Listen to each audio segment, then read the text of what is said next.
Praise God, హల్లెలూయా. ప్రభువును రక్షకుడినైన యేసుక్రీస్తు నామంలో మీ అందరికీ శుభములు తెలియచేస్తూ ఉన్నాను.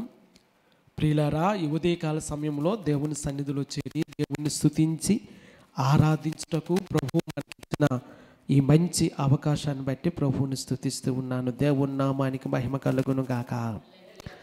ఆలస్యం లేకుండా దేవుని వాక్యాన్ని చదువుకొని ధ్యానం చేసుకుందాము.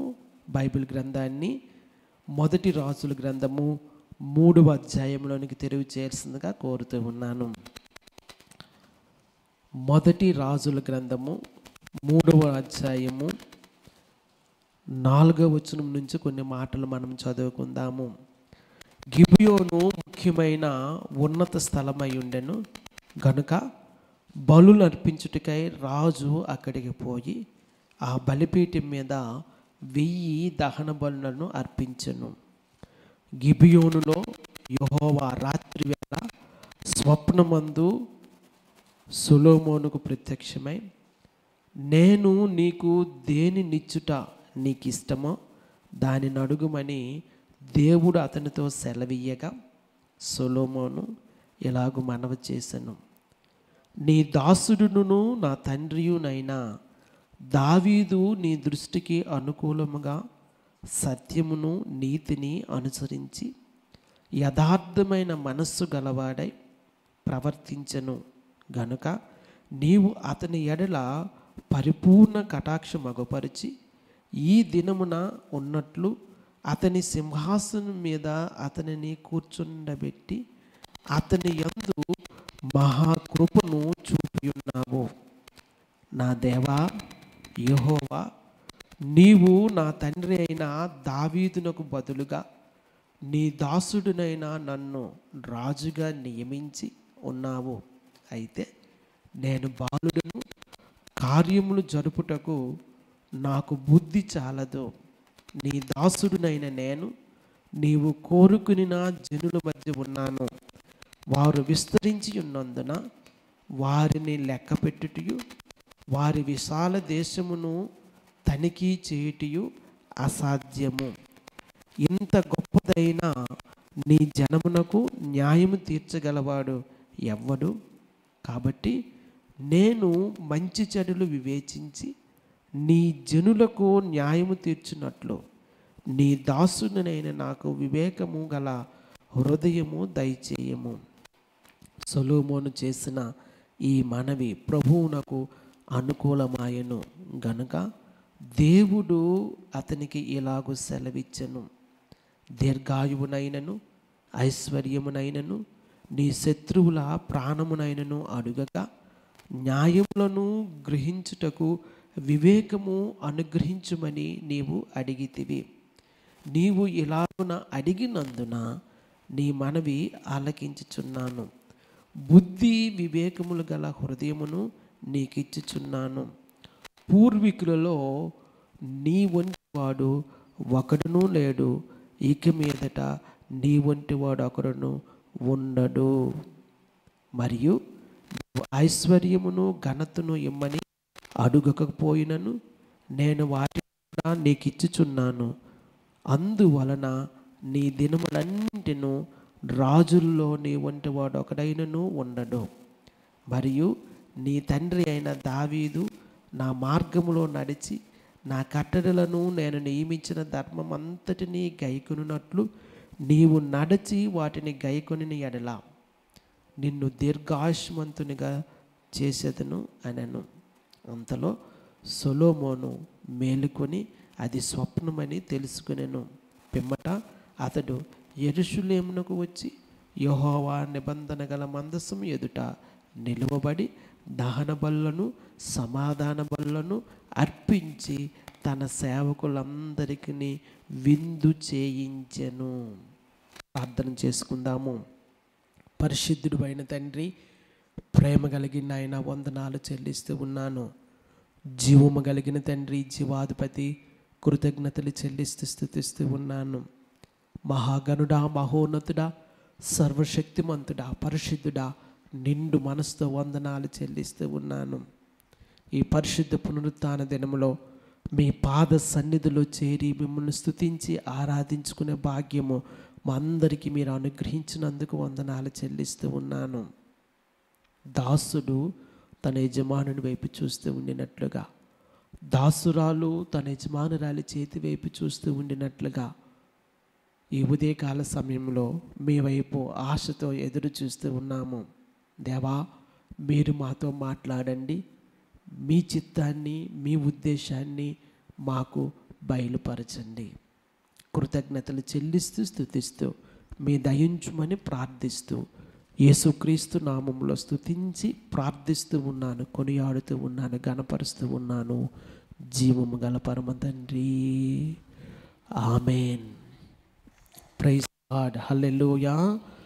ప్రభువును రక్షకుడినైనా యేసుక్రీస్తు నామంలో మీ అందరికీ శుభములు తెలియజేస్తూ ఉన్నాను.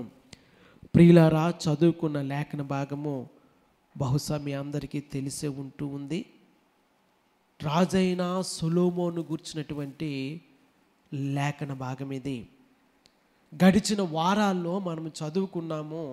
ప్రియులారా, దేవుడు దావీదును ఇశ్రాయేలు మీద ఏ విధముగా రాజుగా చేసి ఉన్నాడో, దావీదు ఇశ్రాయేలు ప్రజలను 40 సంవత్సరములు అద్వితీయముగా ఏ విధముగా పరిపాలన చేసి ఉన్నాడో, అలాగే దావీదు నిబంధన మందసాన్ని దావీదు పురములోనికి ఏ విధముగా తీసుకొని వచ్చి ఉన్నాడో, అంతకంటే మరి ముఖ్యముగా దావీదు రాజుగా పరిపాలిస్తున్న కాలములో ఎటువంటి పాపాన్ని చేసి దేవునికి వ్యతిరేకంగా కార్యము చేసి ఉన్నాడో, అటు తర్వాత దావీదు మారు మనసు పొంది పశ్చాత్తాపపడి దేవుని చేత క్షమించబడినటువంటి ఆ సంగతి గడిచిన వారాల్లో మనం ధ్యానం చేసుకున్నాము. దేవుని నామానికి మహిమ కలుగును గాక. ప్రియులారా, దావీదు తరువాత రాజ్యాన్ని పరిపాలించడానికి దేవుడు సొలొమోనును ఏర్పాటు చేసుకున్నట్లుగా దేవుని వాక్యంలో మనము చూస్తూ ఉన్నాము. దేవుని నామానికి మహిమ కలుగును గాక. దావీదు ఇశ్రాయేలు ప్రజలను 40 సంవత్సరాలు చక్కగా పరిపాలన చేసి ఉన్నాడు. ప్రియులారా, మనం చదువుకున్నటువంటి ఆ లేఖన భాగంలోనే ఆ సంగతి మనకు చాలా స్పష్టంగా కనబడతా ఉంది. నా తండ్రి అయిన దావీదు నీ దృష్టికి అనుకూలముగా సత్యమును నీతిని అనుసరించి యథార్థమైన మనస్సు గలవాడై ప్రవర్తించను గనుక. అవును, దావీదు సత్యమును నీతిని అనుసరించి యథార్థమైన మనస్సుతో పరిపాలన చేస్తున్నట్లుగా దేవుని వాక్యము దావీదును గూర్చి సాక్ష్యం ఇస్తూ ఉంది. దేవుని నామానికి మహిమ కలుగును గాక. ప్రియులారా, ఇశ్రాయేలును పరిపాలించిన రాజులు అనేక మంది ఉన్నారు. దావీదు తర్వాత సొలొమోను పరిపాలన చేసినట్లుగా, సొలొమోను తరువాత యెరోబాము పరిపాలన చేసినట్లుగా, యెరోబాము పరిపాలన చేస్తున్న కాలంలో ఇశ్రాయేలు ప్రజలు 2 రాజ్యాలుగా విడిపోయినట్లుగా, ఇశ్రాయేలు 10 గోత్రాలని ఒక రాజు, ఇశ్రాయేలులో 2 గోత్రాల వారిని అనగా యూదా వారిని మరికొంతమంది రాజులు పరిపాలన చేస్తూ ఉండినట్లుగా మనము చూస్తూ ఉన్నాము. దేవుని నామానికి మహిమ కలుగును గాక.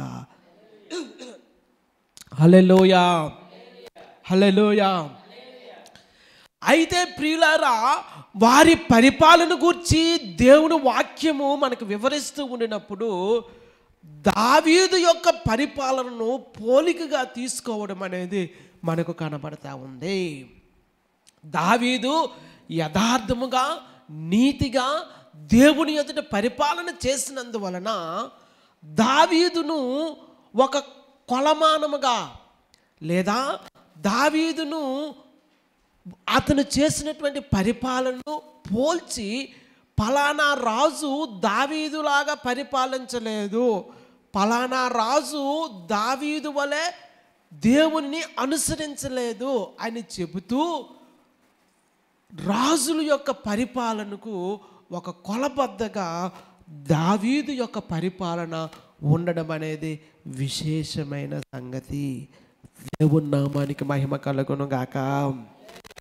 అందుకే ప్రియులారా, దావీదు దేవుడు ఏర్పరచుకొనిన రాజు. దావీదు దేవుని చిత్తానుసారముగా పరిపాలన చేసిన రాజు. దేవుని నామానికి మహిమ కలుగును గాక. అందుకే దావీదు యొక్క పరిపాలన, దావీదును గురించి వ్రాయబడినప్పుడల్లా రాజైన దావీదు అని మనం చదువుతాము. ఆయనలో ఎన్నో అప్స్ అండ్ డౌన్స్ ఉండొచ్చు ప్రియులారా, ఆయనలో అవిధేయమైన సంగతులు ఉండొచ్చు. కానీ దేవునికి ఇష్టానుసారుడైన మనుష్యునిగా దావీదు దైవ పరిపాలన అందించినట్లుగా మనము చూస్తూ ఉన్నాము. దేవుని నామానికి మహిమ కలుగును గాక. ప్రియులారా, దావీదు గొర్రెల కాపరిగా ఉంటున్నప్పుడు దావీదును దేవుడు హెచ్చించి ఇశ్రాయేలు ప్రజలకు అధిపతిగాను రాజుగాను నియమించి ఉన్నాడు. దావీదు తను వచ్చినటువంటి బ్యాక్గ్రౌండ్ను మర్చిపోలేదండి. ఏ స్థితిలో నుంచి వచ్చి ఉన్నాడో, ఏ స్థితిలో ఆయన రాజుగా చేయబడి ఉన్నాడో, ఏ విధముగా దేవుడు అతను నడిపించాడో ఆ సంగతిని దావీదు ఎప్పుడు మరిచిపోలేదు. కానీ ఆయన కుమారుడైన సొలొమోను యొక్క జీవితము వేరొక విధంగా మనకు కనబడతా ఉంది. దావీదు తర్వాత సొలొమోను రాజు అయినప్పటికీ ప్రియులారా, సొలొమోను యొక్క జీవితము విలాసవంతముగా జరిగినట్లుగా మనకు కనబడతా ఉంది. ప్రియులారా, దావీదు గొర్రెల దొడ్డులో నుంచి ఇశ్రాయేలు ప్రజలకు రాజుగాను అధిపతిగా చేయబడిన సంగతి మనం చూస్తూ ఉన్నాము. సొలొమోను అయితే విలాసవంతమైన జీవితాన్ని జీవిస్తూ రాజుగా అయినట్లుగా మనం చూస్తూ ఉన్నాము. దాన్నే సిల్వర్ స్పూన్ అంటారు. ప్రియులారా, కష్టము తెలియదు, బాధ తెలియదు, కానీ సొలొమోను రాజుగా చేయబడ్డము మనం చూస్తూ ఉన్నాము. ఎందుకంటే నీ సంతానములో నుండి సింహాసనం మీద ఆసీనుడగుటకు ఒక్కడైను ఉండక మానడు అని దేవుడు దావీదుతో నిబంధన చేసి ఉన్నాడు కనుక దావీదు తరువాత సొలొమోను రాజుగా చేయబడినట్లుగా మనం చూస్తూ ఉన్నాము. ప్రియులారా, సొలొమోను రాజుగా అవడం అనేది కొన్ని నాటకీయ పరిణామాల ద్వారా జరిగింది. దావీదు యొక్క వేరొక కుమారుడైనటువంటి అదోనియా రాజుగా ఉండటానికి అనుకున్నాడు. కానీ ప్రియులారా, సొలొమోను రాజుగా చేయబడాలని దేవుడు నిర్ణయించి ఉన్నాడు. అలాగే దావీదు కూడా ఇష్టపడి ఉన్నాడు. కనుక సొలొమోను రాజుగా స్థిరపడిన సంగతి మనకి ఇక్కడ కనబడతా ఉంది. సొలొమోను యొక్క పరిపాలన ముగింపులో ప్రజలు ఏమంటారంటే, సొలొమోను యొక్క కుమారుడైన యెరోబాముతో వారు చెప్పిన మాట ఏమిటంటే, నీ తండ్రి మా మీద భారమైన కాడి ఉంచున్నాడు, ఆ భారాన్ని తగ్గించమని అడిగినట్లుగా మనం చూస్తూ ఉంటాం. దానిని బట్టి మనకు అర్థమైన సంగతి ఏంటంటే, సొలొమోను తన ప్రజల మీద బరువైన కాడిని ఉంచినట్లుగా మనం చూస్తూ ఉన్నాము. తన ప్రజలలో అనేక మందిని దాసులుగా చేసుకున్నట్లుగా, వెట్టి పనికి నిర్ణయించినట్లుగా మనం చూస్తూ ఉన్నాము.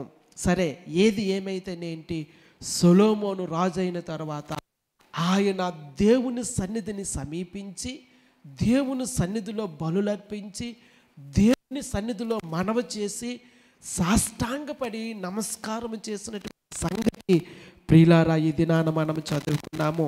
కనుక అందులో ఉండేటువంటి కొన్ని సందర్భాలను మనము చూద్దాము. చూడండి, రాజులు మొదటి గ్రంథము 3వ అధ్యాయము 1వ వచనం. తరువాత సొలొమోను ఐగుప్తు రాజైన ఫరో కుమారుని పెండ్లి చేసుకొని అతనికి అల్లుడాయెను. తన నగరును యెరూషలేము చుట్టూ ప్రాకారమును కట్టించుట ముగించిన తరువాత ఫరో కుమార్తెను దావీదు పురమునకు రప్పించెను.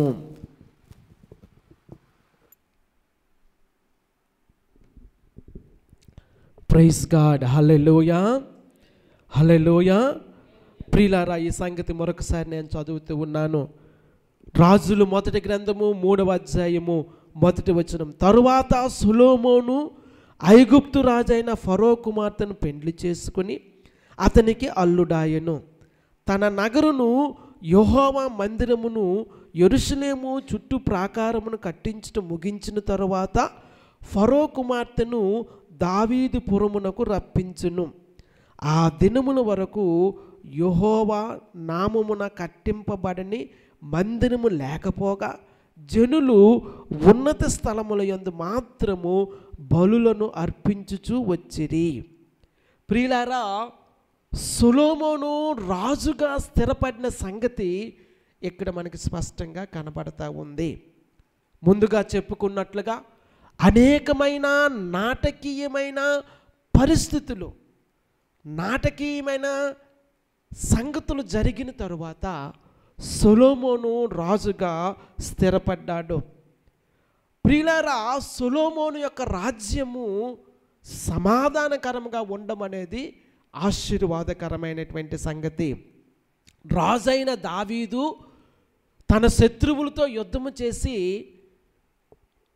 ఇశ్రాయేలు సామ్రాజ్యాన్ని స్థిరపరిచినట్లుగా దేవుని వాక్యములో చూస్తూ ఉన్నాము.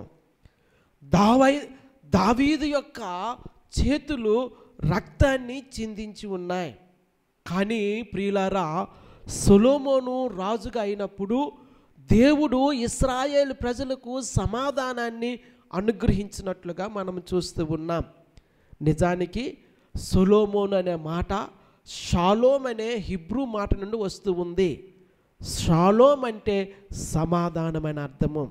ప్రియులారా, పేరుకు తగినట్లుగా దేవుడు సొలొమోను యొక్క రాజ్యాన్ని సమాధానముగా ఉంచినట్లుగా మనం చూస్తూ ఉన్నాము. అంతేకాకుండా సొలొమోను దేవుడు తనకిచ్చిన వివేకమును బట్టి మిగతా రాజ్యాలతో, చుట్టూ ఉన్నటువంటి ఇరుగు పొరుగు రాజ్యాలతో సమాధానాన్ని నెలకొల్పినట్లుగా మనము చూస్తూ ఉన్నాము. దేవుని నామానికి మహిమ కలుగును గాక. బహుశా సొలొమోను చుట్టూ పొరుగునున్నటువంటి రాజ్యాల్లో ఉండేటువంటి ఆ రాకుమార్తెలను వివాహం చేసుకున్నట్టు ద్వారా కూడా సమాధానం కలిగి ఉండవచ్చు.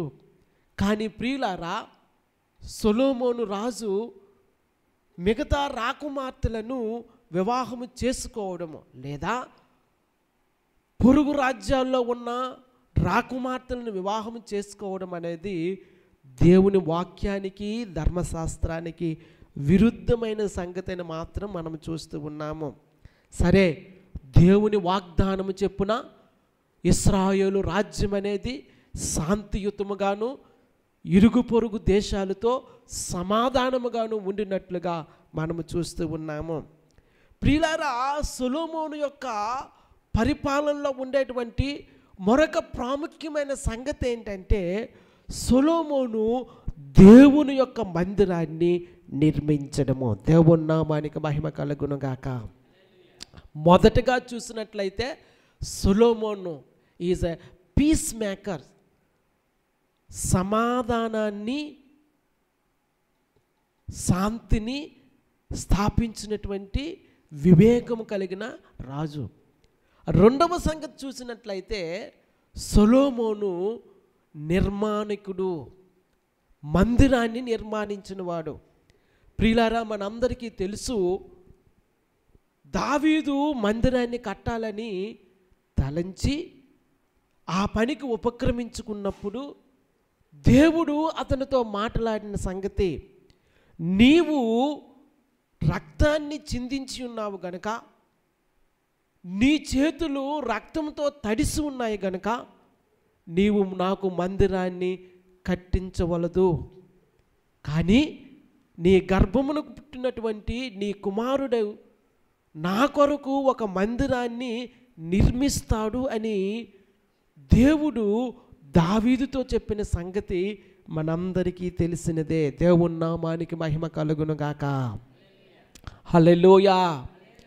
ప్రియులారా, దేవుడు దావీదునకు చెప్పిన సంగతి, నీవు నాకు మందిరాన్ని నిర్మించవలదు, నీ గర్భవాసి అయిన వాడు నాకు మందిరాన్ని నిర్మిస్తాడని చెప్పి వాగ్దానం చేశాడు. అయితే దావీదు మందిరానికి కావలసినటువంటి ఆ సామగ్రిని అంతటినీ సిద్ధపరిచాడు, కానీ మందిరం అనేది ఆయన ద్వారా నిర్మించబడలేదు. ఆశ అయితే ఉంది, కానీ ఆ ఆశను దేవుడు తన గర్భములో పుట్టిన సొలొమోను ద్వారా జరిగించడం మనం చూస్తూ ఉన్నాము. సొలొమోను రాజు అయిన తర్వాత మందిరాన్ని నిర్మించడం అనేది మనకు కనబడతా ఉంది. అలాగే రాజనగరం నిర్మించడము, యెరూషలేము చుట్టూ ప్రాకారాన్ని నిర్మించడం అనేది మనం చూస్తూ ఉన్నాము. ప్రియులారా, అందుకే నేను మీకు తెలియచేస్తూ ఉన్నాను, సొలొమోను నిర్మాణకుడు, మందిరాన్ని నిర్మించినవాడు. హీఈస్ ఎ బిల్డర్. దేవుని నామానికి మహిమ కలుగును గాక. ఇవన్నీ చాలించిన తర్వాత 3వ అధ్యాయం 3వ వచనములో, తన తండ్రి అయిన దావీదు నియమించిన కట్టడలను అనుసరించుచు సొలొమోను యెహోవాయందు ప్రేమ ఉంచెను, కానీ ఉన్నత స్థలముల యందు అతడు బలులను మాత్రము అర్పించుచు ధూపము వేయుచు ఉండెను. ప్రియులారా, ఇక్కడ ఉన్నత స్థలములనే మాట మీరు చూసారా? ఈ ఉన్నత స్థలములంటే ఇశ్రాయేలు ప్రజలు ఐగుప్తు దేశంలోనికి ప్రవేశించిన తర్వాత, ఇశ్రాయేలు ప్రజలు వాగ్దాన దేశంలోనికి ప్రవేశించిన తర్వాత దేవుడు ఇశ్రాయేలు ప్రజలకు ఇచ్చిన కట్టడి ఏంటంటే, మీరు స్వాధీనపరుచుకుంటున్నటువంటి ఆ దేశంలోనికి మీరు వెళ్తూ ఉండినప్పుడు అక్కడ అన్యుల యొక్క ఉన్నత స్థలాలు ఉంటాయి. ఆ ఉన్నత స్థలాలను మీరు నాశనము చేయవలసి ఉన్నదని దేవుడు మోషే ద్వారా ఇశ్రాయేలు ప్రజలకు తెలియచేయడం మనం చూస్తూ ఉన్నాము. సరే, ఈ ఉన్నత స్థలములంటే ఏంటంటే, వాగ్దాన దేశంలో అన్యులు జీవించినప్పుడు వారి దేవతలకు, వారి దేవుళ్ళకు వారు బలులర్పించేటువంటి స్థలాలు. వింటున్నారన్నమాట. ఇశ్రాయేలు ప్రజలు వాగ్దాన దేశంలోనికి ప్రవేశించిన తర్వాత ఉన్నత స్థలాలను వారు పడగొట్టారు, కానీ కొన్ని ఉన్నత స్థలాలు మిగిలిపోయాయి. అయితే వాటిలో ఇశ్రాయేలు ప్రజలు యెహోవాకు బలిపీఠము కట్టి యెహోవాకు దహన బలులు అర్పించడం అనేటువంటి ఒక సంగతి ఉంది. సొలొమోను కాలంలోను, న్యాయాధిపతుల కాలంలోను, సమూయేలు కాలంలోను వారు ఈ విధముగా దేవునికి బలులు అర్పించడానికి ఉన్నత స్థలముల్లోనికి వెళ్ళడం అనేది మనం చూస్తూ ఉన్నాము. దేవుని నామానికి మహిమ కలుగును గాక. హల్లెలూయా, హల్లెలూయా. ప్రియులారా, ఒక విషయాన్ని గమనించండి. ఉన్నత స్థలాలు అనేవి అన్యులు వారి దేవుళ్ళకు, దేవతలకు ఏర్పాటు చేసుకున్నటువంటి స్థలాలు. అయితే ఇశ్రాయేలీలు వాగ్దాన దేశంలోనికి వెళ్ళిన తరువాత ఆ స్థలాలలో దేవునికి ఆరాధిస్తూ బలులు అర్పించడం అనేది మనం చూస్తూ ఉన్నాము. ఏదైనా కానీ ఒక సంగతి ఏంటంటే, ఇది నెగిటివ్ ఆస్పెక్ట్గానే కనబడుతూ ఉంది, పాజిటివ్ సంగతిని మనకి చూపించటలేదు. అయితే అప్పటికి మందిరము నిర్మించబడలేదు, అది వేరే సంగతి. అయినప్పటికీ వారు ప్రత్యక్ష గుడారం దగ్గరకు వచ్చి దేవునికి బలులు అర్పిస్తూ ఉండాలి. ఎందుకంటే ప్రత్యక్ష గుడారం ఎదుట దహన బలి అర్పించడానికి, బలులు అర్పించడానికి బలిపీఠం ఉన్నది కనుక వారు అక్కడికి వచ్చి దేవునికి బలులు అర్పించాలి. కానీ అనేక మంది ఇశ్రాయేలీయులు అన్యులు ఉపయోగించినటువంటి ఆ శ్రైన్స్ అంటారు వాటిని, లేదా ఆ ఉన్నత స్థలాల్లో దేవునికి బలులు అర్పించడం అనేది నెగిటివ్ ఆస్పెక్ట్గానే ఉంటూ ఉంది. సరే, ఏది ఏమైతేనేంటి, అప్పుడు వరకు మందిరము నిర్మించబడలేదు కనుక వారు అలాగ చేస్తూ ఉండవచ్చు. సొలొమోను కూడా ఆ విధముగానే ఉన్నత స్థలముల మీద దేవునికి బలులు అర్పిస్తూ ఉండడం అనేది మనం చూస్తూ ఉన్నాం. ప్రియులారా, మనం చదువుకున్న ఈ లేఖన భాగంలో అదే సంగతి మనకు కనబడతా ఉంది. 3వ అధ్యాయము 4వ వచనం నుండి, గిబియోను ముఖ్యమైన ఉన్నత స్థలమై ఉండెను గనుక బలులు అర్పించుటకై రాజు అక్కడికి పోయి ఆ బలిపీఠం మీద 1000 దహన బలులను అర్పించెను. ప్రియులారా, దహన బలి అనేది సంపూర్ణమైన సమర్పణకు సాదృశ్యముగా ఉంది. దేవుని నామానికి మహిమ కలుగును గాక. హల్లెలూయా. 1000 దహన బలులు, ఒకసారి ఆలోచన చెయ్యండి. 1000 దహన బలులు ఒకే దినమున దేవునికి అర్పించడం అనేది చాలా విశేషమైనటువంటి సంగతి. సరే, 1000 దహన బలులు అర్పించిన తర్వాత దేవుడు సొలొమోనుకు కలలో దర్శనమిచ్చి లేదా కలలో అగుపడి ఆయనతో మాట్లాడుతున్నటువంటి సంగతి మనకి అర్థమవుతా ఉంది. దయచేసి ఆ మాటలు చదువుదాము.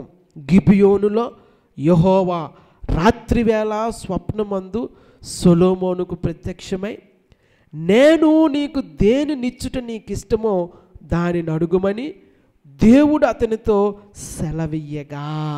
దేవుని నామానికి మహిమ కలుగును గాక. హల్లెలూయా, హల్లెలూయా. ప్రియులారా, సొలొమోను మొదటిగా పీస్ మేకర్, సమాధానాన్ని శాంతిని స్థాపించే వ్యక్తి. రెండవదిగా హీఈస్ ఎ బిల్డర్, ఆయన మంచి నిర్మాణకుడు. మందిరాన్ని, రాజనగరును, యెరూషలేము ప్రాకారాన్ని నిర్మించినవాడు. మూడవదిగా సొలొమోను వర్షిప్పర్, దేవుని సన్నిధికి వచ్చి బలులు అర్పించి దేవునిని ఆరాధించేవాడు. దేవుని నామానికి మహిమ కలుగును గాక. హల్లెలూయా. దేవుణ్ణి ఆరాధిస్తే దేవుని యొక్క ప్రత్యక్షతను మనం పొందుకుంటాము.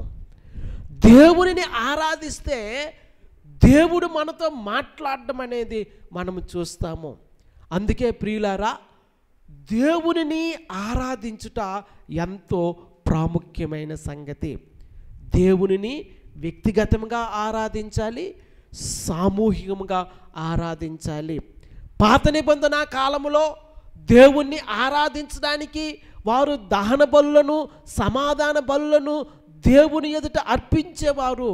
ప్రియులారా, క్రొత్త నిబంధన కాలములో సజీవ యాగముగా మన శరీరాలను దేవునికి అర్పించి దేవునిని మనం ఆరాధించవలసి ఉన్నదని మరొకసారి నేను మీకు జ్ఞాపకం చేస్తూ ఉన్నాను. దేవుని నామానికి మహిమ కలుగును గాక. హల్లెలూయా.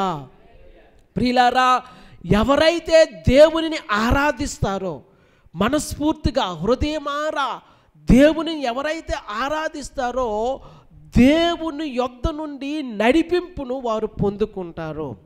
సొలొమోను రాజైన తరువాత దేవుని యొద్దకు వచ్చి బలులర్పించి, దహన బలును అర్పించి, దహన బలి అనేది సంపూర్ణ సమర్పణకు సాదృశ్యముగా ఉంది. ప్రియులారా, తన్ను తాను తగ్గించుకొని రాజైన సొలొమోను దేవుని ఎదుట బలి అర్పిస్తూ ఉంటుండగా, దేవుణ్ణి ఆరాధిస్తూ ఉంటుండగా దర్శనమందు దేవుడు అతనితో మాట్లాడడం అనేది విశేషమైన సంగతి. దేవుని నామానికి మహిమ కలుగును గాక. హల్లెలూయా, హల్లెలూయా. ప్రియులారా, ఆరాధించేవారు దేవుని నడిపింపును పొందుకుంటారనే సంగతి ఇక్కడ మనము స్పష్టంగా చూస్తూ ఉన్నాము. సరే, దేవుడు అతనితో మాట్లాడుతూ అంటూ ఉన్నాడు, ఇదిగో నేను నీకు ఏమి ఇవ్వాలని అనుకుంటూ ఉన్నావో దానిని కోరుకోమని సెలవియ్యగా, 6వ వచనం, సొలొమోను ఇలాగు మనవి చేసెను, నీ దాసుడును నా తండ్రియునైన దావీదు నీ దృష్టికి అనుకూలముగా సత్యమును నీతిని అనుసరించి యథార్థమైన మనస్సు గలవాడై ప్రవర్తించెను. ప్రియులారా, సొలొమోను గత జీవితానికి సంబంధించి లేదా తన బ్యాక్గ్రౌండ్కి సంబంధించి తన తండ్రి ఏ విధముగా దేవుని ఎదుట యథార్థమైన జీవితాన్ని జీవించాడో, నీతియుక్తముగా పరిపాలన చేశాడో అది దేవుని ఎదుట మనవి చేసుకుంటూ ఉన్నాడు. అనగా తన బ్యాక్గ్రౌండ్ అనేది ఇక్కడ దేవుని ఎదుట చెప్పుకుంటూ ఉన్నాడు.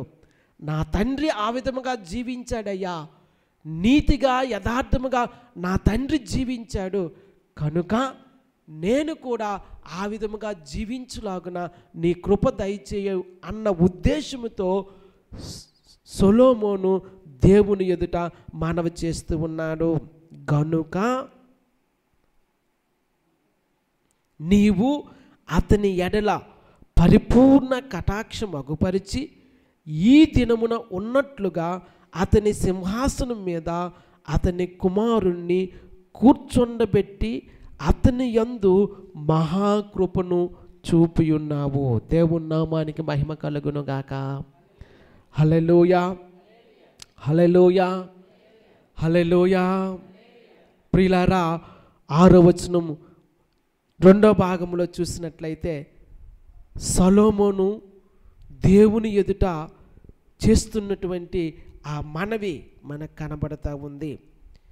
నీవు అతని ఎడల పరిపూర్ణ కటాక్షం అగుపరిచి ఈ దినమున ఉన్నట్లుగా అతని సింహాసనం మీద అతని కుమారుని కూర్చుండబెట్టి అతని యందు మహాకృపను చూపియున్నావు. అంటే నా యందు మహాకృపను నీవు చూపియున్నావు. 7వ వచనం, నా దేవా యెహోవా, నీవు నా తండ్రి అయిన దావీదునకు బదులుగా నీ దాసుడునైన నన్ను రాజుగా నియమించి ఉన్నావు. అయితే నేను బాలుడను, కార్యములు జరుపుటకు నాకు బుద్ధి చాలదు. ప్రియులారా, మొదటగా తను ఏ స్థితిలో నుండి వచ్చి ఉన్నాడో, ఏ బ్యాక్గ్రౌండ్ నుంచి వచ్చి ఉన్నాడో, తన తండ్రి అయిన దావీదు పట్ల దేవుడు ఎటువంటి కృప చూపించి ఉన్నాడో ఆ సంగతిని జ్ఞాపకం చేస్తూ ఉన్నాడు. అటు తర్వాత ఈయన ఏ విధముగా సింహాసనం మీద కూర్చోబెట్టబడి ఉన్నాడో సొలొమోను దేవుని ఎదుట మనవి చేసుకుంటూ ఉన్నాడు. దేవుని నామానికి మహిమ కలుగును గాక. ప్రియులారా, మన వెనుకట స్థితిని మనం ఎప్పుడు కూడా గుర్తుపెట్టుకుంటూ ఉండాలి. ఏ స్థితిలోంచి వచ్చి ఉన్నామో, ఏ పరిస్థితిలోంచి వచ్చి ఉన్నామో, ఏ విధముగా దేవుడు మనల్ని ఉన్నత స్థానంలో ఉంచి ఉన్నాడో మనము జ్ఞాపకము చేసుకోవలసి ఉన్నది. దేవుని నామానికి మహిమ కలుగును గాక. హల్లెలూయా, హల్లెలూయా. ప్రియులారా, నేను ఎప్పుడు నా స్థితిని నేను జ్ఞాపకం చేసుకుంటూ ఉంటాను. ఒకవేళ దేవుడు నన్ను రక్షించకపోయినట్లయితే, దేవుని రక్షణ వరము నాకు అందకపోయినట్లయితే నా స్థితి ఏ విధముగా ఉండేదో నేను ఊహించుకుంటే కొన్నిసార్లు భయపడుతూ ఉంటాను. ఎందుకంటే లోకానుసారముగా జీవించిన జీవితాలు మనందరికీ తెలుసు. ప్రియులారా, ఒక సంగతి ఏంటంటే మనము రక్షణలోనికి రాకుండా ఉంటే మన పరిస్థితి ఎంత దౌర్భాగ్యముగా ఉండేదో ఒక్కసారి ఊహించుకునండి. రక్షింపబడి ఉన్నాము గనుక దేవునికి మహిమ కలుగునుగాక. హల్లెలూయా. సొలొమోను దేవుని ఎదుట ఇదిగో అతని కుమారుణ్ణి కూర్చోబెట్టి అతని యందు మహాకృపను చూపియున్నావు. ఎస్, సింహాసనం మీద నన్ను కూర్చోబెట్టి ఉన్నావు, అది కేవలము నీ కృప. నా దేవా యెహోవా, నీవు నా తండ్రి అయిన దావీదునకు బదులుగా నీ దాసుడునైన నన్ను రాజుగా నియమించి, రాజైన సొలొమోను తన్ను తాను తగ్గించుకుంటూ ఉన్నాడు. ప్రియులారా, నీ దాసుడునైన నన్ను రాజుగా నియమించి ఉన్నావు, అయితే నేను బాలుడను, కార్యములు జరుపుటకు నాకు బుద్ధి చాలదు. దేవుని నామానికి మహిమ కలుగును గాక. ప్రియులారా, ఈ విధమైనటువంటి యథార్థమైన ఒప్పుకోలు దేవుని ఎదుట ఉండాలి. సొలొమోను అంటూ ఉన్నాడు, నీవు నన్ను నా తండ్రికి బదులుగా రాజుగా నియమించి ఉన్నావు, ఇంత గొప్ప దేశాన్ని, నీ ప్రజలను నా చేతికి అప్పగించి ఉన్నావు, అయితే నేను బాలుడను, నాకు బుద్ధి చాలదు. ప్రియులారా, యథార్థముగా తన పరిస్థితిని దేవుని ఎదుట ఒప్పుకుంటూ ఉన్నాడు, తన్ను తాను తగ్గించుకుంటూ ఉన్నాడు. దేవుని నామానికి మహిమ కలుగును గాక. హల్లెలూయా, హల్లెలూయా. ఒకసారి గట్టిగా హల్లెలూయా చెబుదామా? హల్లెలూయా. యథార్థముగా దేవుని సన్నిధిలో తన యథార్థ స్థితిని ఒప్పుకుంటూ ఉన్నాడు. నేను బాలుడను, నాకు బుద్ధి చాలదు. మంచి సంగతి కదండి ప్రియులారా. దేవుడు మనలను ఈ స్థితిలో ఉంచాడు అంటే అది మన జ్ఞానము కాదు, అది మన తెలివితేటలు కాదు, అది మన సామర్థ్యము కాదు, అది మనకున్నటువంటి తలాంతులు కాదు. కేవలము దేవుని యొక్క కృప. నమ్మిన వారందరూ గట్టిగా హల్లెలూయా చెప్పండి. హల్లెలూయా. మంచి స్థాయిలో దేవుడు నిన్ను ఉంచాడు అంటే అది ఒక చదువే కావచ్చు, ఒక ఉద్యోగమే కావచ్చు, ఒక వ్యాపారమే కావచ్చు, దేవుడు నీకు ఇచ్చినటువంటి ఐశ్వర్యము, ఘనతే కావచ్చు. ఏదైనప్పటికీ కూడా మన జ్ఞానము, మన బలము, మన తెలివితేటల వలన కాక కేవలము దేవుని యొక్క కృప వలన కలిగి ఉన్నదని మనం ఎప్పుడూ కూడా జ్ఞాపకం పెట్టుకుంటూ ఉండాలి. మన ముఖ్యంగా క్రైస్తవులు ఎప్పుడైనా సాక్ష్యము చెప్పినప్పుడు జాగ్రత్తగా గమనించండి. దేవునికి మహిమ కలుగులాగున సాక్ష్యము చెప్పాలి. ప్రియులారా, చాలాసార్లు మన యొక్క ఆలోచన, మన యొక్క ఉద్దేశాలు దేవుణ్ణి మహిమపరచ విధముగా ఉండకపోవడము విచారకరమైనటువంటి సంగతి. దేవుడు ఈ స్థితిని, ఈ స్థాయిని మనకు ఇచ్చాడు అంటే అది కేవలము దేవుని యొక్క కృప మాత్రమే అనే సంగతిని జ్ఞాపకం పెట్టుకుందాము. దేవుని నామానికి మహిమ కలుగును గాక. సొలొమోను దేవుని ఎదుట మనవి చేస్తూ అంటూ ఉన్నాడు, నేను బాలుడను. బహుశా సొలొమోను ఈ ప్రార్థన చేస్తూ ఉండినప్పుడు, లేదా సొలొమోను రాజుగా నియమించబడినప్పుడు సుమారుగా ఒక 20 సంవత్సరాల వయసు ఉండొచ్చు. అంటే లేత ప్రాయం, అప్పుడప్పుడే పరిపక్వత చెందుతున్నటువంటి సమయం. అందుకే అంటూ ఉన్నాడు, నేను బాలుడను, నాకు బుద్ధి చాలదు. దేవుని నామానికి మహిమ కలుగును గాక. హల్లెలూయా. 9వ వచనం, ఎంత గొప్పదైన నీ జనమునకు న్యాయము తీర్చగలవాడు ఎవడు? కాబట్టి నేను మంచి చెడులు వివేచించి నీ జనులకు న్యాయము తీర్చినట్లు నీ దాసునైన నాకు వివేకము గల హృదయము దయచేయము. దేవుని నామానికి మహిమ కలుగును గాక. హల్లెలూయా, హల్లెలూయా. ప్రియులారా, సొలొమోను దేవుని సన్నిధిలో విజ్ఞాపన చేస్తున్న సంగతి మంచి చెడులు గ్రహించి న్యాయము అందించుటకు వివేకము గల హృదయము దయచేయము. దేవుని నామానికి మహిమ కలుగును గాక. ప్రియులారా, ఇక్కడ వివేకము గల హృదయం అనే మాట చూస్తూ ఉన్నాము. వివేకమైనటువంటి అనే ఆ మాట అర్థం ఏంటంటే వినగలిగినటువంటి హృదయము అని అర్థం. వివేకము కలిగినటువంటి హృదయం అంటే అర్థం ఏంటంటే వినగలిగినటువంటి హృదయము. వినగలిగినటువంటి హృదయం అంటే అర్థం ఏంటంటే విధేయత చూపించగలిగినటువంటి హృదయము. దేవుని నామానికి మహిమ కలుగును గాక.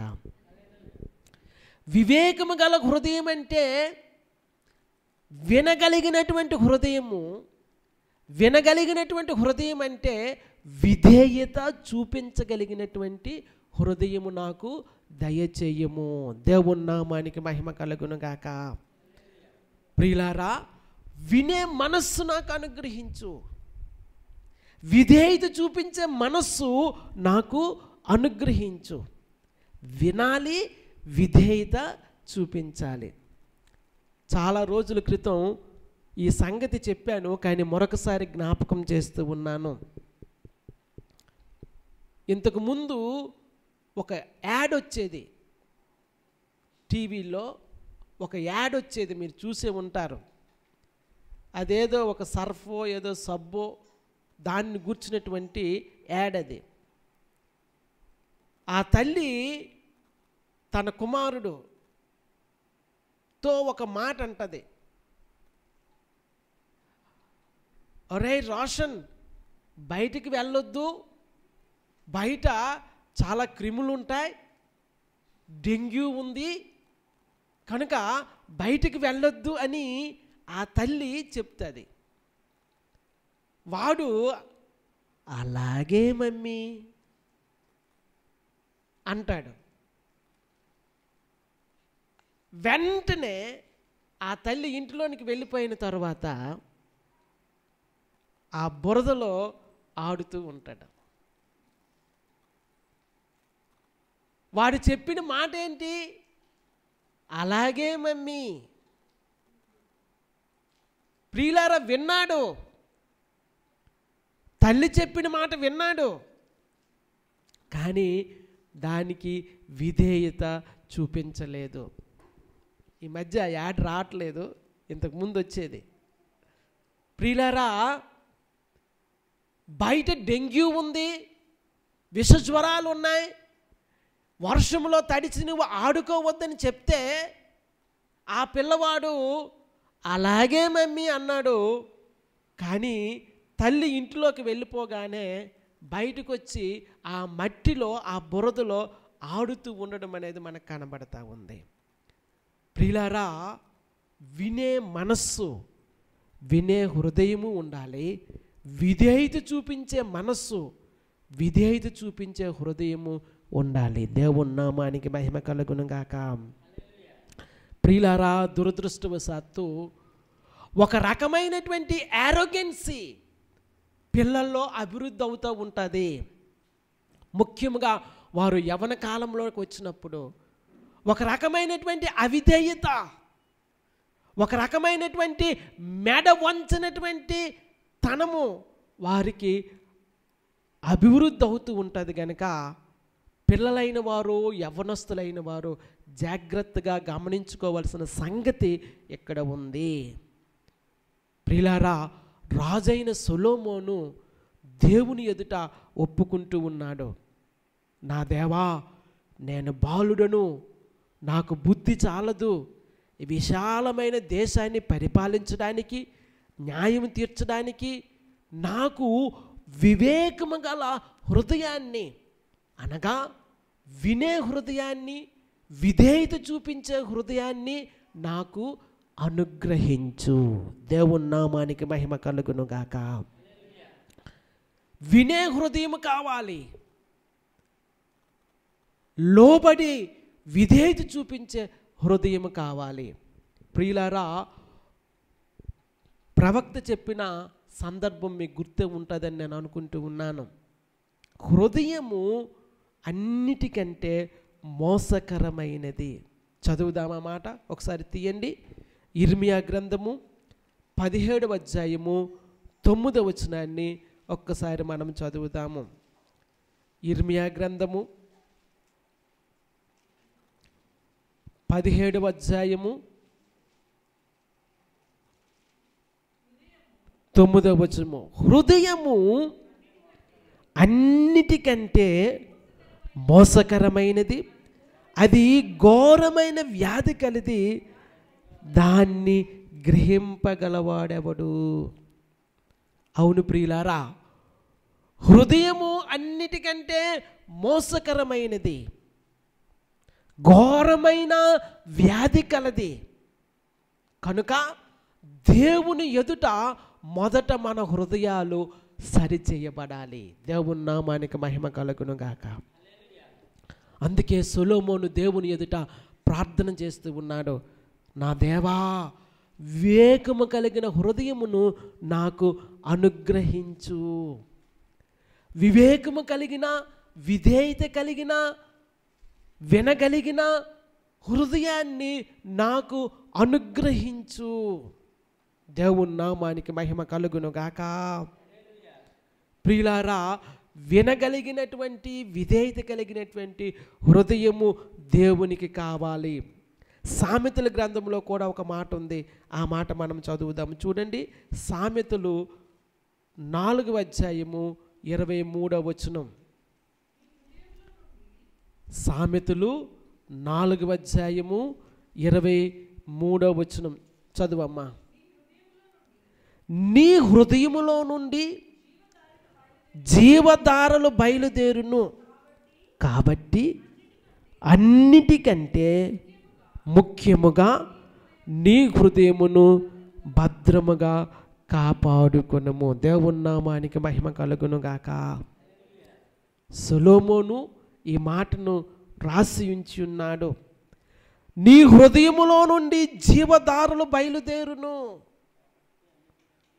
కాబట్టి అన్నిటికంటే ముఖ్యముగా నీ హృదయమును భద్రముగా కాపాడుకొనుము.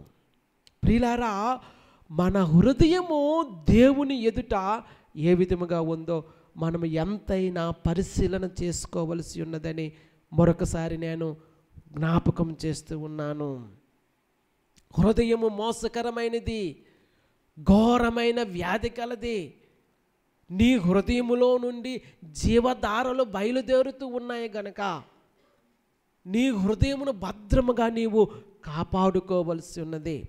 అందుకే ప్రియులారా, దేవుని వాక్యం మనకు తెలియచేస్తూ ఉంది, దేవుని ఎదుట మన హృదయము సరైనదిగా ఉందా లేదా, దేవుని ఎదుట మన హృదయాలోచనలు సరైనవిగా ఉన్నాయా లేదా. నీ హృదయంలో సరైన ఆలోచన లేకపోయినట్లయితే, నీ హృదయంలో సరైన తలంపులు లేకపోయినట్లయితే, నీ హృదయము చెడినదైనట్లయితే నీ జీవితం అంతా కూడా దేవుని ఎదుట చెడ్డది అనే సంగతిని జ్ఞాపకం పెట్టుకో. కనుక దేవుని ఎదుట యథార్థమైన హృదయము మనము కలిగి ఉండాలి, వివేకము కలిగిన హృదయాన్ని కలిగి ఉండాలి, వినగలిగినటువంటి హృదయాన్ని కలిగి ఉండాలి. ప్రియులారా, విధేయత చూపించే హృదయాన్ని మనము కలిగి ఉండాలి. దేవుని నామానికి మహిమ కలుగును గాక. ప్రియులారా, దేవుని ఎదుట సొలొమోను మాట్లాడుతున్న మాట, వినగలిగినటువంటి వివేకము కలిగిన హృదయాన్ని నాకు అనుగ్రహించు. క్రొత్త నిబంధనలో ఒక మాట ఉంది, ఆ మాట చదువుదాము. చూడండి, ఫిలిప్పీలకు రాసిన పత్రిక 1వ అధ్యాయము 9వ వచనము. ఫిలిప్పీ పత్రిక, ఫిలిప్పీలకు రాసిన పత్రిక 1వ అధ్యాయము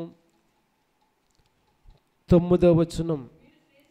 మీరు శ్రేష్టమైన కార్యములను వివేచింపగలవారగుటకు మీ ప్రేమ తెలివితోను సకల విధములైన అనుభవ జ్ఞానముతో కూడినదై అంతకంతకు అభివృద్ధి పొందవలననియు, ఇందువలన దేవునికి మహిమయు స్తోత్రము కలుగునట్లు మీరు యేసుక్రీస్తు వలనైనా నీతి ఫలములతో నిండుకొనిన వారై క్రీస్తు దినమునకు నిష్కపటులను నిర్దోషులను కావాలననియు ప్రార్థించుచున్నాను. దేవుని నామానికి మహిమ కలుగును గాక. ప్రియులారా, స్పష్టంగా క్రొత్త నిబంధనలో మనకు తెలియచేయబడిన మాట, మీరు శ్రేష్టమైన కార్యములను వివేచింపగలవారొకటకు, వివేచింపగలిగినటువంటి హృదయము. ప్రియులారా, వివేచించగలగాలి. ఆమేన్, హల్లెలూయా. వివేకము కలిగిన హృదయము వివేచన చేయగలుగుతూ ఉంటుంది. కనుక వివేచన కలిగిన హృదయాన్ని మనం కలిగి ఉండాలి. ప్రియులారా, దానినే రాజైన సొలొమోను అడుగుతూ ఉన్నాడు. దేవుని నామానికి మహిమ కలుగును గాక. హల్లెలూయా. 10వ వచనం నుండి, సొలొమోను చేసిన ఈ మనవి ప్రభువునకు అనుకూలమాయెను. దేవుని నామానికి మహిమ కలుగును గాక. హల్లెలూయా. మంచి సంగతి అండి. సొలొమోను చేసినటువంటి ఈ మనవి దేవునికి అనుకూలముగా ఉంది.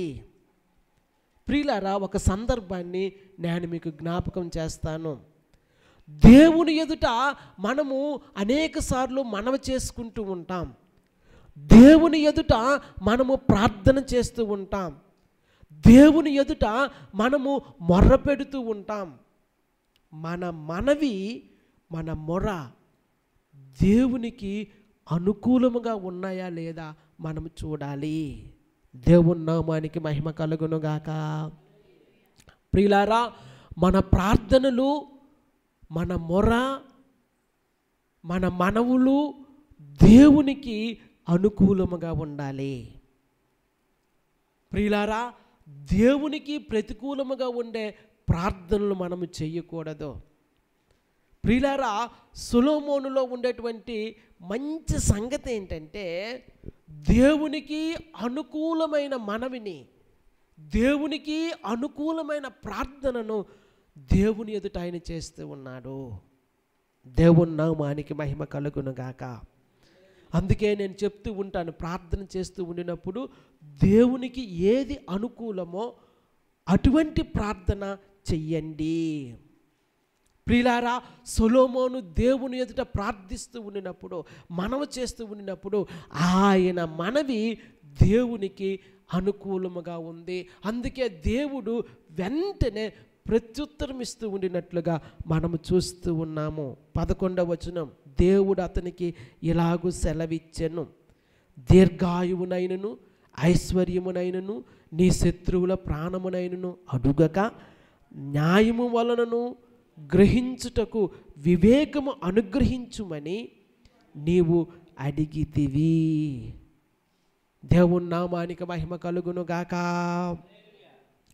దీర్ఘాయుష్యునైనా ఐశ్వర్యమునైనా నీ శత్రువుల ప్రాణమునైనా నీవు అడుగలేదు. న్యాయములను గ్రహించుటకు వివేకము అనుగ్రహించుమని నీవు అడిగితివి. దేవుని నామానికి మహిమ కలుగును గాక. అందుకే మన మనవి దేవునికి అనుకూలమైనదిగా ఉండాలి. దేవునికి అనుకూలమైన ప్రార్థన మనము చెయ్యాలి. దేవుని నామానికి మహిమ కలుగును గాక. హల్లెలూయా.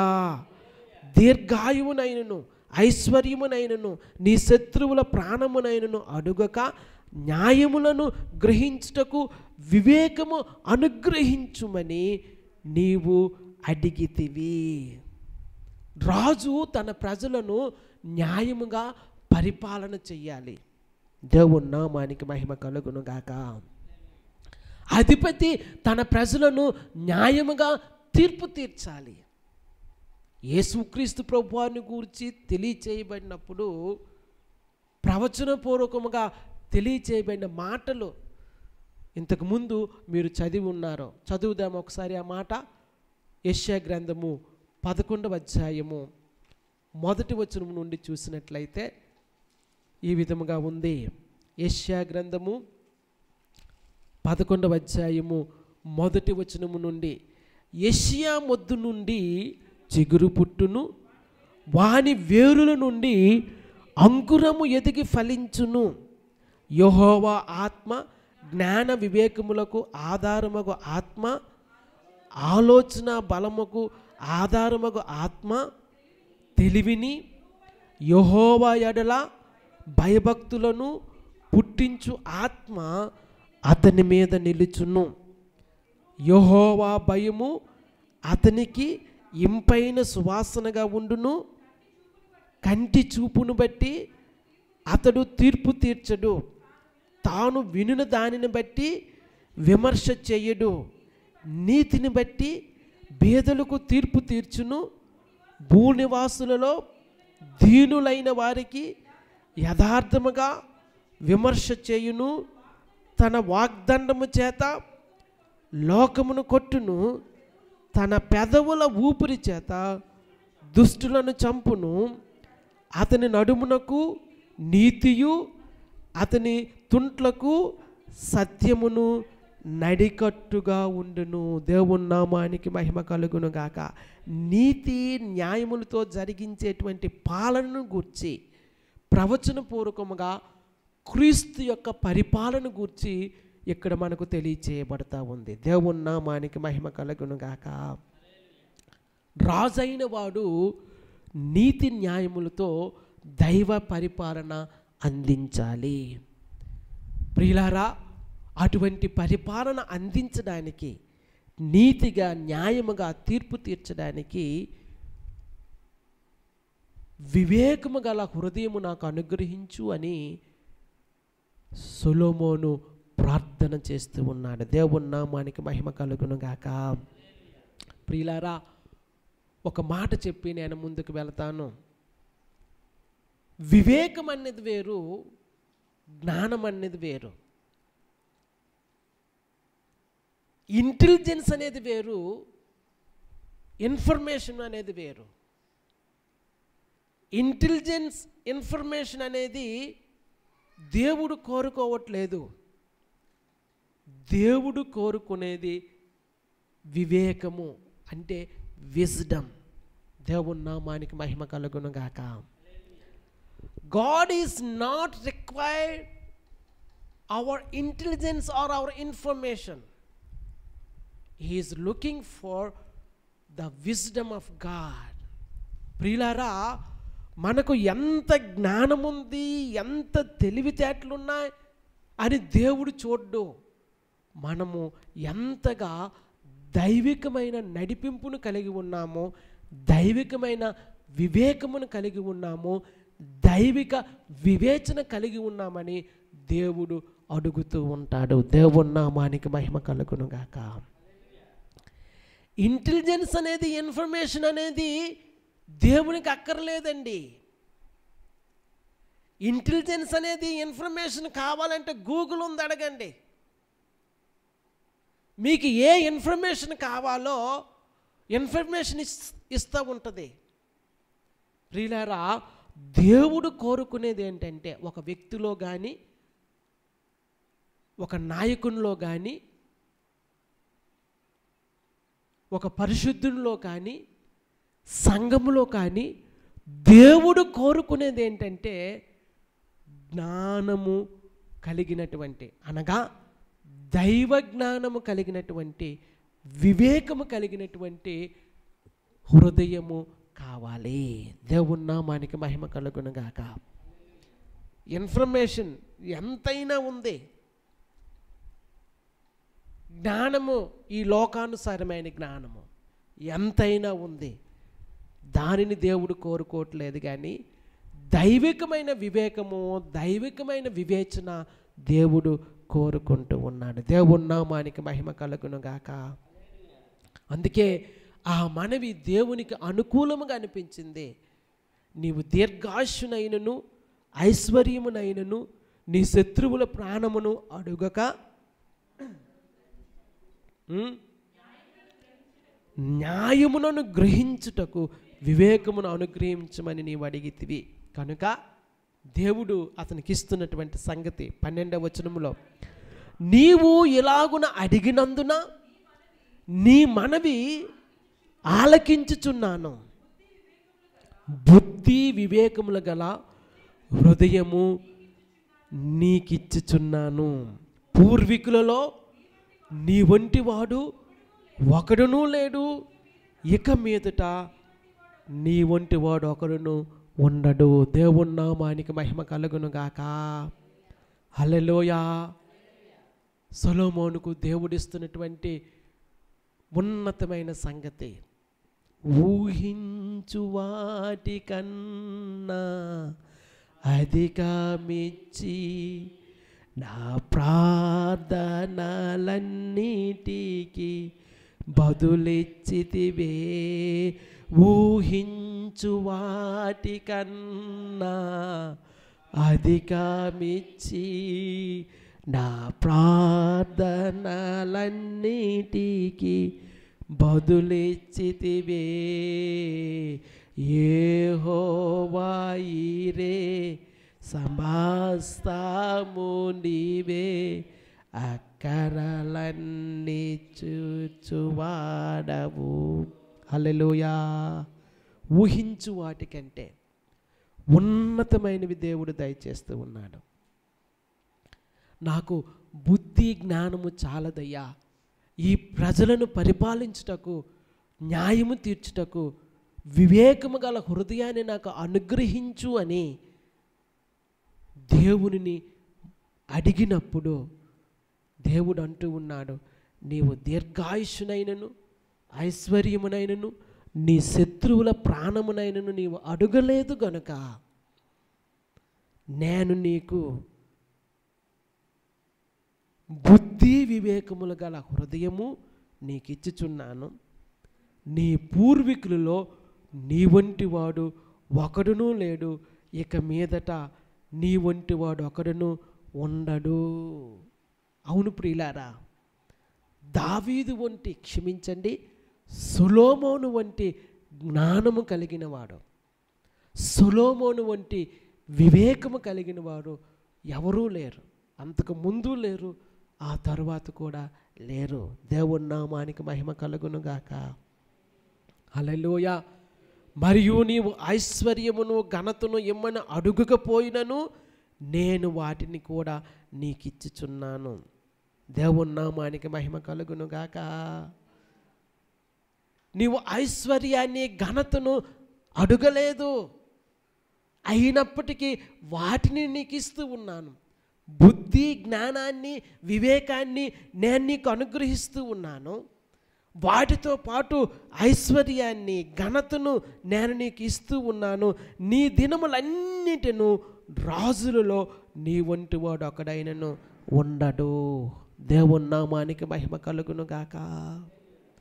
నీ దినములన్నింటిలో రాజులలో నీ వంటి వాడు ఎవడును ఉండడు.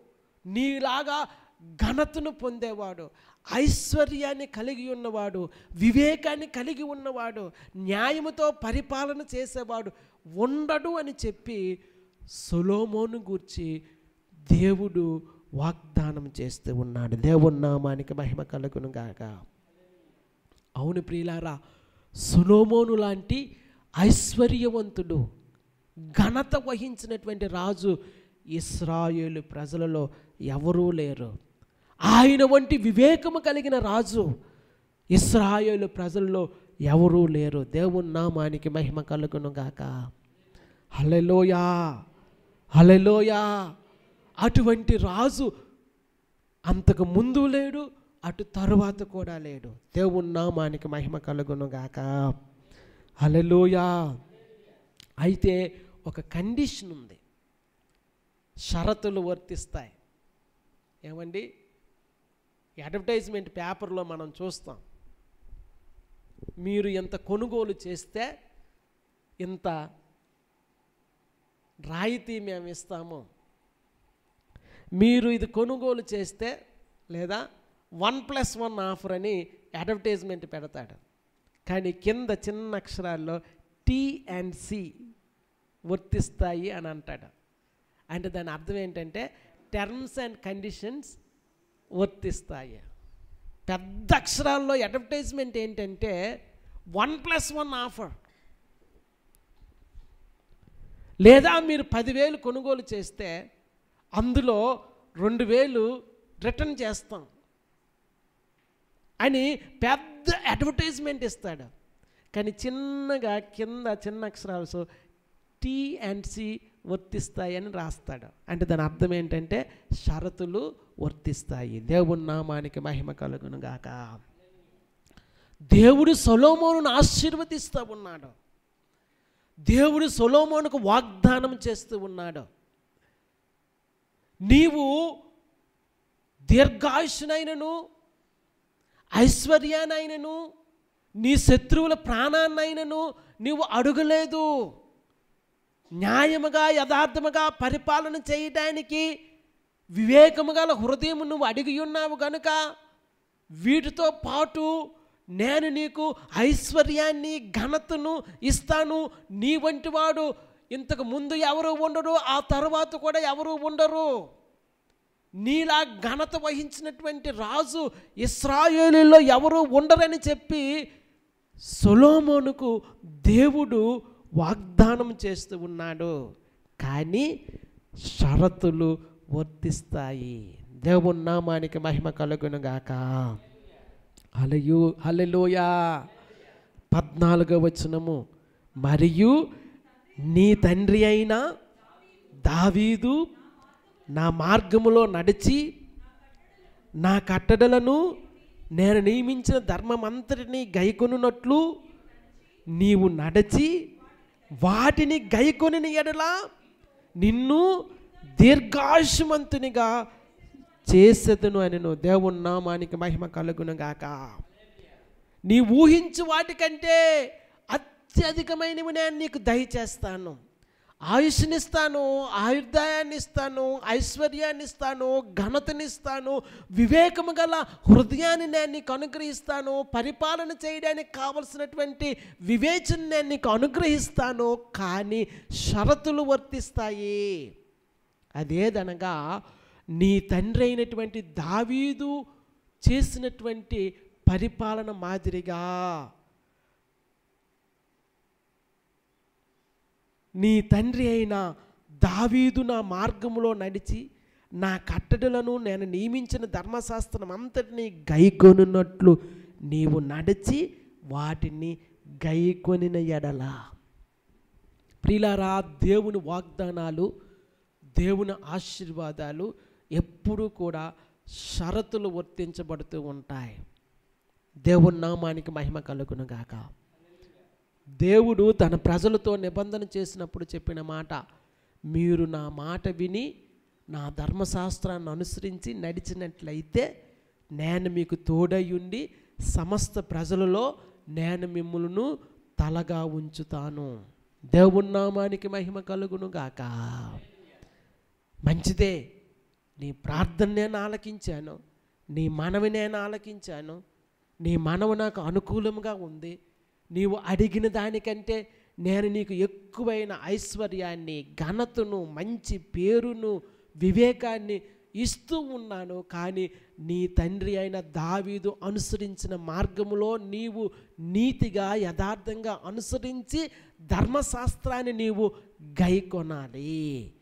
నా నిబంధన, నా నియమావళిని అనుసరిస్తూ నీతియుక్తంగా నీవు జీవించాలి. అలాగా అయినట్లయితే నేను నీకు గొప్ప ఘనతను కలుగు చేస్తానని దేవుడు సొలొమోనుతో మాట్లాడుతూ ఉన్నాడు. దేవుని నామానికి మహిమ కలుగును గాక.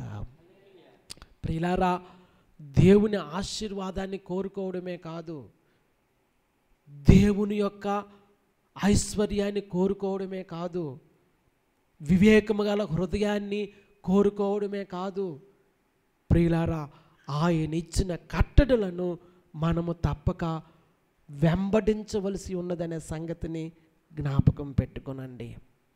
చాలామందిని దేవుణ్ణి అడుగుతారు, అయ్యా నాకు అది ఇవ్వు, నా మనవి ఆలకించు.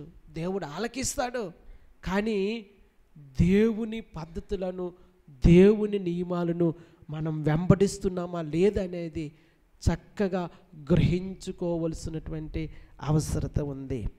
ప్రియులారా, ఈ లేఖన భాగంలో నాకు ఇష్టమైనటువంటి మాట తెలియచేసి నేను ముగిస్తాను.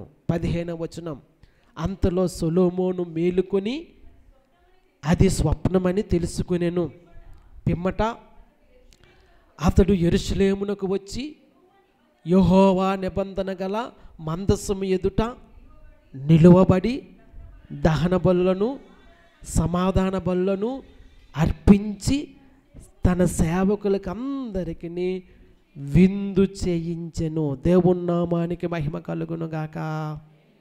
హల్లెలూయా, హల్లెలూయా. ప్రియులారా, గిబియాలో సొలొమోను దేవునికి 1000 దహన బలులను అర్పించి ఉన్నాడు.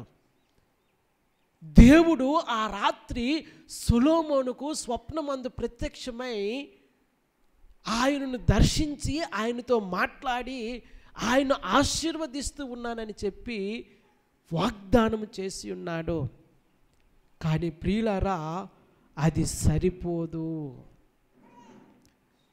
ప్రియులారా, బలిపీఠం మీద దేవునికి దహన బలి చెయ్యొచ్చు, లేదా ప్రత్యక్ష గుడారం ఎదుట ఉన్న బలిపీఠం మీద దేవునికి దహన బలులు అర్పించవచ్చు, 1000 దహన బలులైనా అర్పించవచ్చు. కానీ అది ప్రాముఖ్యమైనది కాదు. దేవునికి ప్రాముఖ్యమైనది, దేవుని సన్నిధికి ప్రాముఖ్యమైనది దేవుని యొక్క బలసూచకమైనటువంటి నిబంధన మందసం ఎదుటకు ఆయన రావలసి ఉన్నది.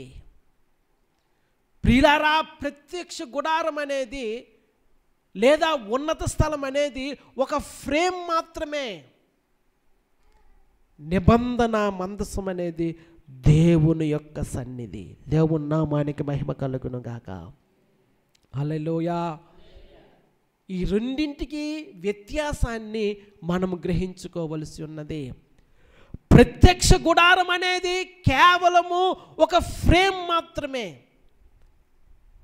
లేదా బలిపీఠం అనేది కేవలము దేవునికి బలర్పించేటువంటి ఒక స్థలము మాత్రమే. కానీ ప్రియులారా, నిబంధన మందసము లేకపోయినట్లయితే ఆ ప్రత్యక్ష గుడారము కానీ లేదా ఆ బలిపీఠము కానీ దేవుని దృష్టిలో ఎంపిక చేయబడినది కాదు. నీవు బలిపీఠము దగ్గరికి వెళ్ళి ప్రత్యక్ష గుడారం దగ్గరికి వెళ్ళి 1000 దహన బలులైనా అర్పించవచ్చు, దేవుడు నీతో మాట్లాడవచ్చు. కానీ దేవునితో నీవు సమాధాన పడాలి అంటే, లేదా దేవుని చిత్తము చెయ్యాలి అంటే, దేవుని ఉద్దేశాన్ని చెయ్యాలి అంటే, దేవుని సంకల్పాన్ని జరిగించాలి అంటే, దేవుని చిత్తము నీ ద్వారా జరిగించబడాలి అంటే, నీవు నిబంధన మందసం దగ్గరికి వచ్చి సాగిలపడి దేవునికి నమస్కారం చేసి సంపూర్ణ దహన బలులను అర్పించాలి. దేవుని నామానికి మహిమ కలుగును గాక. 1000 దహన బలులు అర్పించాడు సొలొమోను. కానీ యెరూషలేములో ఉన్న నిబంధన మందసము దగ్గరికి వచ్చి సాష్టాంగపడి అక్కడ దహన బలులను సమాధాన బలులను అర్పించి దేవునికి సాష్టాంగపడి నమస్కారం చేస్తూ ఉన్నాడు, దేవునిని ఆరాధిస్తూ ఉన్నాడు. ప్రియులారా, అది ప్రాముఖ్యమైనది. 15వ వచనం ఒక్కసారి చదివిన మాటలు ముగిస్తాను. అంతలో సొలొమోను మేలుకొని అది స్వప్నమని తెలుసుకునేను. పిమ్మట అతడు యెరూషలేమునకు వచ్చి యెహోవా నిబంధన గల మందసం ఎదుట నిలువబడి దహన బలులను సమాధాన బలులను అర్పించి తన సేవకులందరికీ విందు చేయించెను. ప్రియులారా, యెహోవా నిబంధన మందసం అనేది దేవుని సన్నిధి, దేవుని నివాసము, దేవుని బలానికి, ఆయన సార్వభౌమత్వానికి సూచన. అక్కడికి వచ్చి సొలొమోను దేవునిని ఆరాధిస్తూ ఉన్నాడు, దేవుని చిత్తాన్ని జరిగిస్తూ ఉన్నాడు. దేవుని నామానికి మహిమ కలుగును గాక. ప్రియులారా, దేవుని చిత్తాన్ని చెయ్యాలి అనుకున్నవారు, దేవుని ఉద్దేశాన్ని వెంబడించాలి అనుకున్నవారు, వారి జీవితాలు దేవునికి సమర్పించుకున్నవారు నిబంధన మందసం ఎదుటకు వచ్చి సాష్టాంగపడి దహన బలిగా దేవునికి సమర్పించబడాలి. సజీవ యాగముగా దేవునికి సమర్పించబడాలి. ప్రత్యక్ష గుడారం అనేది కేవలము ఫ్రేమ్ మాత్రమే. నిబంధన మందసం అనేది దేవుని యొక్క సన్నిధి. కనుక దేవుని సన్నిధిలోనికి మనం వచ్చి దేవునిని ఆరాధించేటువంటి కృప దేవుడు మనందరికీ ఇచ్చి ఆయన చిత్తము మన జీవితాల్లో సంపూర్ణంగా నెరవేర్చాలని ఈ నా మాటలు తెలియజేస్తూ ముగిస్తూ ఉన్నాను. అటువంటి కృపను పరిశుద్ధాత్మదేవుడు మనందరికి ఇచ్చి నడిపించి దీవించి ఆశీర్వదించునుగాక. ఆమెన్. పరిశుద్ధుడు అయిన తండ్రి, ప్రేమ కలిగిన ఆయన వందనాలు చెల్లిస్తూ ఉన్నాను. మహాగణుడా, మహోన్నతుడా, సర్వశక్తిమంతుడా, వందనాలు చెల్లిస్తూ ఉన్నాను. వివేకం గల హృదయాన్ని నాకివ్వు అని సొలొమోను ప్రార్థన చేసినట్లుగా తండ్రి, లోబడే మనస్సు, విధేయత కలిగిన హృదయము మాకు అనుగ్రహించుమని ప్రార్థిస్తూ ఉన్నాను. నీ వాగ్దానాలు మా జీవితంలో గొప్పవిగా ఉన్నాయి. ఊహించు వాటికంటే, మేము తలంచి వాటికంటే గొప్పమైన ఆశీర్వాదాలు మీరు మాకు ఇస్తూ ఉన్నారు. అయితే మేము నీ కట్టడలను అనుసరించి నీ వాక్యంలో మాకు తెలియచేసిన సంగతులు వాటిని పాటించి ఆ ప్రకారముగా జీవించడానికి మీ కృప మా ఎడలుంచుమని ప్రార్థన చేస్తూ స్తుతిస్తూ ఉన్నాను. ప్రభువా, నీ సన్నిధికి సాదృశ్యముగా ఉన్న నిబంధన మందసం యొద్దకు మేము చేరి మిమ్మల్ని ఆరాధించుకునే కృప, మా జీవితాలు సమర్పించుకునే కృప మాకు అనుగ్రహించమని ప్రార్థిస్తూ ఉన్నాను. మీ కృప చూపించండి, దీవించి దర్శించండి. యేసుక్రీస్తు నామములో స్తుతించి ప్రార్థిస్తూ ఉన్నాను, కొనియాడుతూ ఉన్నాను, ఘనపరుస్తూ ఉన్నాను. జీవము గల పరమ తండ్రి, ఆమేన్.